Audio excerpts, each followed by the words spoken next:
Le livre de l'Exode, chapitre 1er.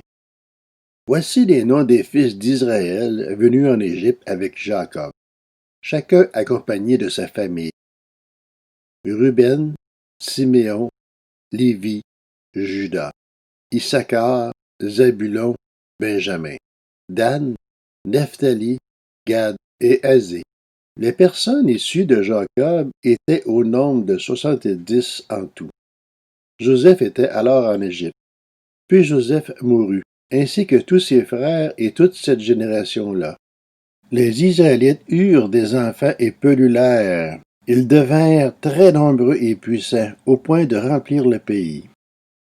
Un nouveau roi parvint au pouvoir en Égypte, un roi qui n'avait pas connu Joseph. Il disait à son peuple, « Voilà que les Israélites forment un peuple plus nombreux et plus puissant que nous. Allons, montre-nous habile vis-à-vis de lui, empêchons-le de devenir trop nombreux. Car en cas de guerre, il se joindrait à nos ennemis pour nous combattre et sortir ensuite du pays. » On établit donc sur lui des chefs de corvée afin de l'accabler de travaux pénibles.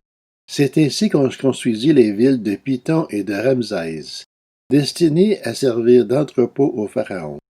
Mais plus on accablait les Israélites, plus ils devenaient nombreux et envahissants, au point que l'on éprouvait de la haine pour eux. Alors les Égyptiens soumirent les Israélites à un dur esclavage. Ils leur rendirent vie amère par de lourds travaux avec de l'argile et des briques, ainsi que par tous les travaux des champs. Ils leur imposaient tous ces charges avec cruauté. Le roi d'Égypte parla aussi aux sages-femmes des Hébreux, l'une s'appelait Shifra et l'autre Pua. Il leur dit, quand vous aiderez les femmes des Hébreux à avoir leurs enfants, et que vous regarderez sur le siège d'accouchement, si c'est un garçon, faites-le mourir. Si c'est une fille, laissez-la vivre. Mais les sages-femmes avaient la crainte de Dieu. Elles ne firent pas ce que leur avait dit le roi d'Égypte. Elles laissaient vivre les enfants.